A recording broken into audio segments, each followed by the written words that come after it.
Dear participants, ladies and gentlemen, welcome to the 7th Forum of the European Foundation for Improving the Living and Working Conditions. We are here at the Dublin Castle, the historic Dublin Castle in the center of the capital of our host country, Ireland.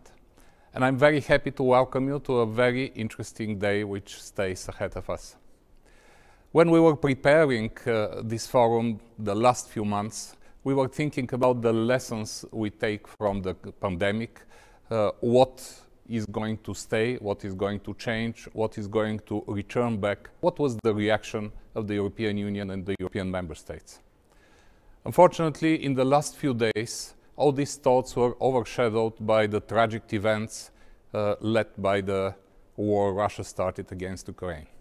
And I would like to express my solidarity with the brave Ukrainian people and express also my certitude that the very united answer of the international community and the European Union is going to contain the aggression and stop this looming humanitarian crisis there.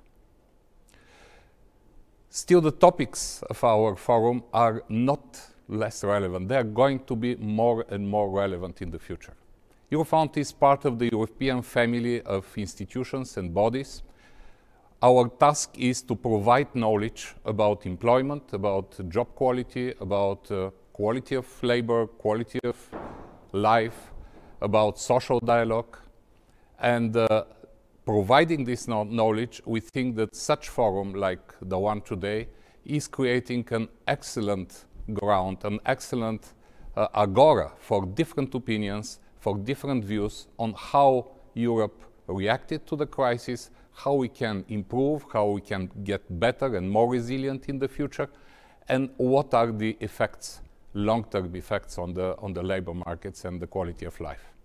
I'm very happy that today we are going to have an array of excellent speakers, and they are going to make our day really very, very interesting. I would like also to thank the Irish government for the cooperation, for the possibility to organize together this very important event. And I'm looking forward to welcome An Taoiseach Micheál Martin in a few minutes to deliver his speech to the forum from here, from the studio in the Dublin Castle. I would like also to thank other high-level participants like the Commissioner Nicolas Schmit, the first Deputy Managing Director of the International Monetary Fund, Gita Gopinath, and thank to the Managing Director, Mrs. Kristalina Georgieva, also to be involved and supporting this presentation.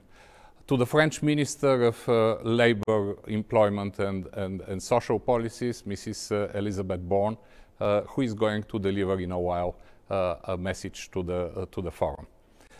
We are a tripartite organization. Eurofound is managed by our stakeholders, which are the workers, employers, and governments. And I think that this multitude of opinions is going to be also seen during this forum. And again, I think that we are going to have a very good day ahead. I would like also to use this opportunity to greet my Bulgarian compatriots with the National Day of Bulgaria today, Chestit Praznik. And with this, without further ado, I would like to give you the opportunity to listen to the address of the French Minister of Labour and Employment, Madame Elisabeth Borne.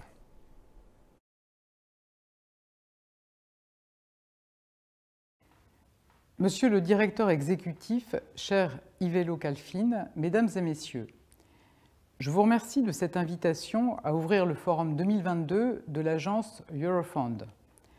Permettez-moi avant toute chose d'avoir une pensée pour la situation en Ukraine et d'exprimer dans ces heures sombres toute notre solidarité avec le peuple ukrainien. Vous le savez, la présidence française s'est dotée pour ce semestre d'un agenda ambitieux établi en lien avec les membres de notre trio, afin de faire émerger une Europe sociale plus forte au service de nos concitoyens européens. Nous travaillons depuis le début de notre présidence à faire avancer l'agenda législatif en lien avec nos partenaires et le Parlement européen. Nous menons aujourd'hui un travail étroit avec le Parlement sur le projet de directive relative aux salaires minimaux. L'enjeu est de permettre l'émergence d'un marché de l'emploi plus protecteur et de favoriser à terme la convergence sociale en Europe. Nous avons également œuvré pour relancer les discussions sur la directive relative à la représentation des femmes dans les conseils d'administration. Nous espérons pouvoir aboutir prochainement sur ce texte. Nous nous engagerons aussi pour faire avancer la directive sur la transparence salariale dès que le Parlement européen aura adopté sa position. Enfin, nous avons aussi engagé les négociations sur le projet de directive sur les travailleurs des plateformes, dans le but de garantir des conditions de travail plus protectrices pour ces travailleurs, tout en accompagnant le développement de l'emploi et de l'innovation en Europe.